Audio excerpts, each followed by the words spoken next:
안녕하세요. 오늘도 좋은 날입니다. 오늘 7과 증인 으로서의 생활을 공부하도록 하겠습니다.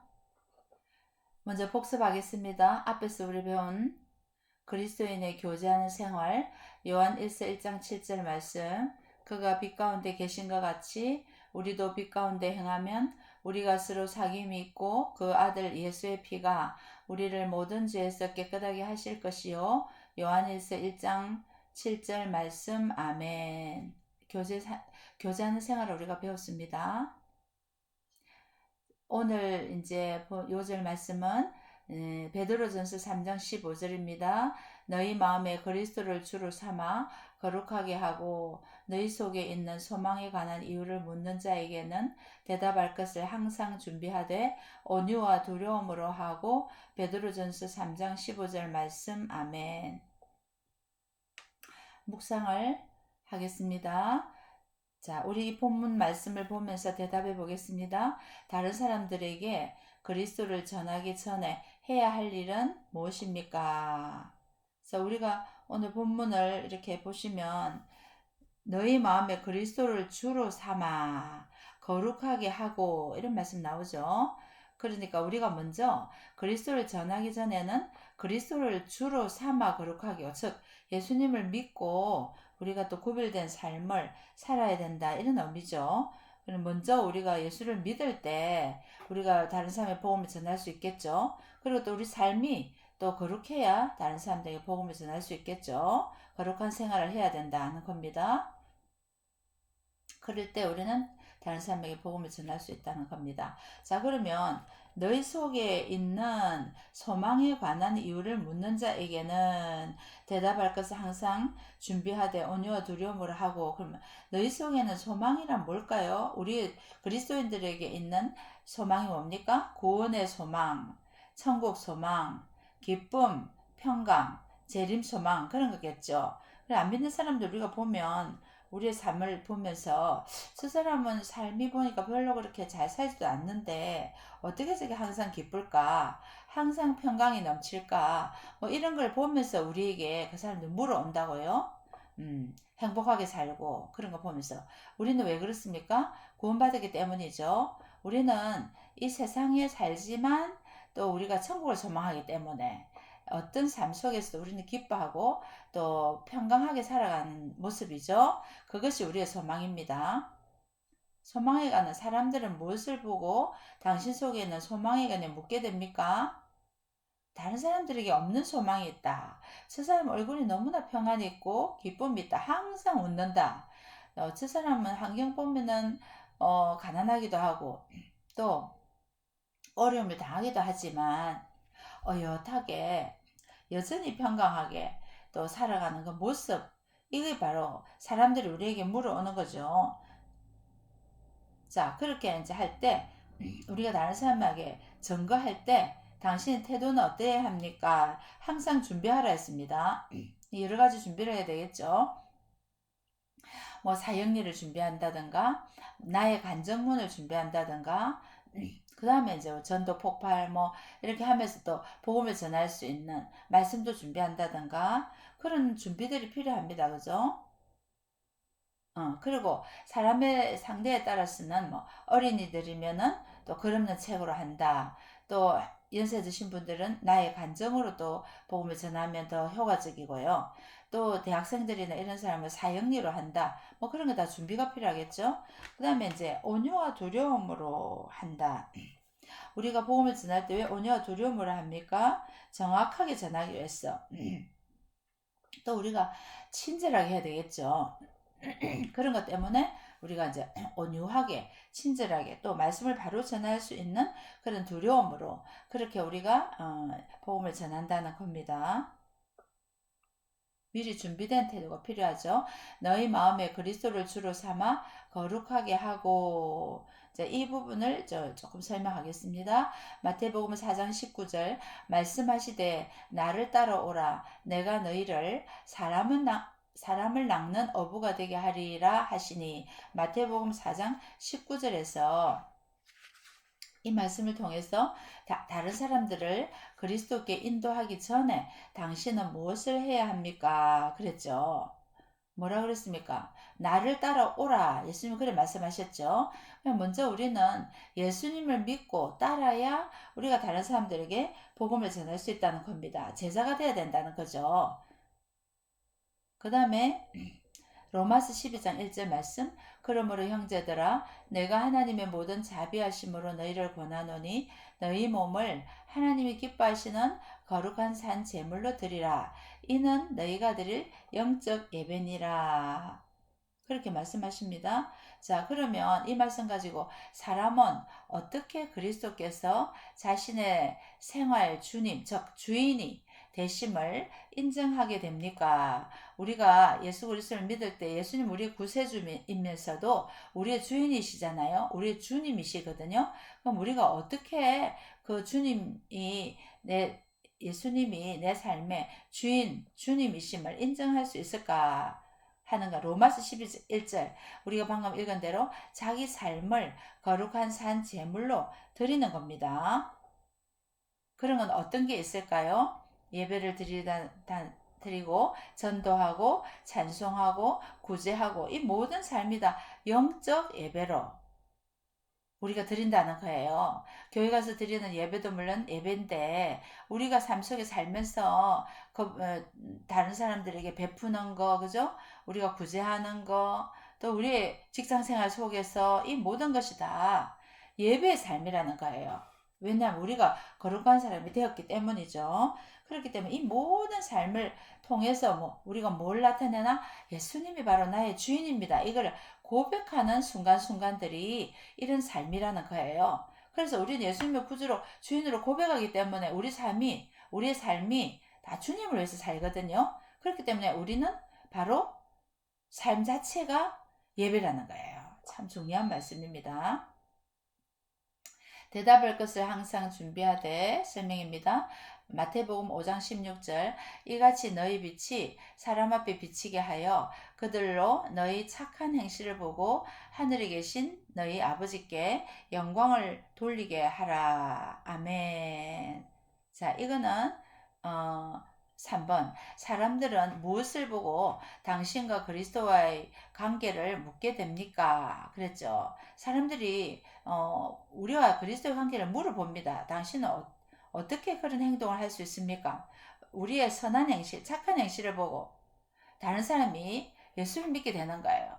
감동을 주는 그런 행동을 한다고요. 예수 믿는 사람은 남들보다 더 헌신하고, 더 희생하고, 어떤 일을 당했을 때 더 양보하고, 일반 사람들이 할 수 없는 그런 착한 행실을 할 때, 비로소 우리의 행실을 보고 그 사람들이 당신 어떻게 그런 행동할 수 있습니까? 제가 예수를 믿습니다. 그럴 때 그 사람이 예수를 믿게 된다는 거예요. 근데 예수 믿는 사람이 너무 더 까다롭게 하고, 그렇게 하면 그런 사람들 때문에 더 예수를 안 믿게 되겠죠. 우리가 착한 행실을 해야 됩니다. 평소에. 그게 바로 하나님을 증거하는 거죠. 시편 107편 2절 여호와의 속량을 받은 자들은 이같이 말할지어다. 여호와께서 대적의 손에서 그들을 속량하사 그 대적의 손에서 그들을 이제 살려주셨다는 거예요. 예. 사주셨다는 거예요. 구해주셨다는 이 말입니다. 자, 우리가 지금 우리 공부하는 게 정인으로서 삶이거든요. 그럼 하나님을 증거할 수 있는 또 다른 방법은 무엇인가? 시편 107편 2절 방금 읽은 데서 우리가 물론 말로도 전도하죠. 예수를 믿어야 됩니다. 예수님은 구원자입니다. 우린 다 죄인입니다. 예수 믿으면 구원받습니다. 이 말로도 전도하지만 내 삶에 보통 우리가 예수 믿게 된 여러 가지 간증들이 있지 않습니까? 나는 질병에서 이렇게 노인받았습니다. 나는 이 마귀에게 공격받아서 나는 이런 중독이 되어 있었는데, 술 중독이 되어 있었는데요. 이것을 고쳤습니다. 여러 가지 또 삶 속에서 하나님 나에게 베풀어 주신 은혜, 승리, 이런 거를 간증하는 게 복음을 증가하는 다른 방법이라는 거예요. 여러분들 여러 가지 사람에 따라서 그런 이제 이런 여러 가지 증거의 방법들이 나타나는 거죠. 여러분들이 어떤 사람을 만났을 때 내가 복음을 전하기 시작하면요.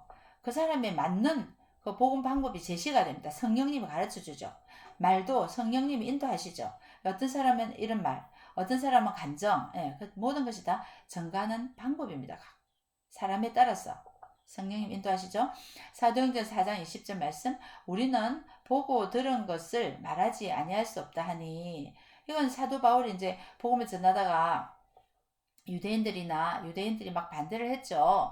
그럴 때 예수 이름을 말하지 마라 그러니까 베드로와 바울 이런 사도들이 우리는 보고 들은 것을 말하지 아니할 수 없다면서 베드로가 그렇게 말했죠. 그러면서 이제 복음을 전가하다가 감옥에 갇히기도 하고 그랬습니다. 자, 당신은 사람들에게 무엇을 말해주어야 합니까? 우리 방금 읽은 말씀, 나의 삶에 보고 들은 거. 여러분, 우리가 예수님을 만나고 구원을 받았죠. 그럼 우리가 다른 사람 만나면 그 말 하잖아요. 뭐 어디 가서 물건을 싸게 사고 좋은 물건을 샀다. 이것도 막 선전하는데, 우리가 내 삶을 완전히 죽었던 내 생명을 하나님 나를 구해주셨다. 내 질병을 고쳐주셨다. 마귀를 쫓아내주시고 내가 구원받았다. 이런 거를 말을 해줘야 되죠. 어떤 목사님 설교하시면 계속 그 자기 질병에서 고침받은 거 그런 거 이제 간증하잖아요. 너무 놀랐기 때문에 중학교 때 병이 걸렸는데 이걸 아무렇게 해도 병원에 가도 못 고쳤는데 집회 가서 조영규 목사님 집회 가가지고 그날 고쳤다. 했던 말도 하고 했던 말도 하고 그러니까 사모님이 제발 여러분 당신은 그 했던 말 좀 하지 말라는데 말하지 아니할 수 없죠. 너무 놀라운 간증이니까요. 여러분도 마찬가지죠.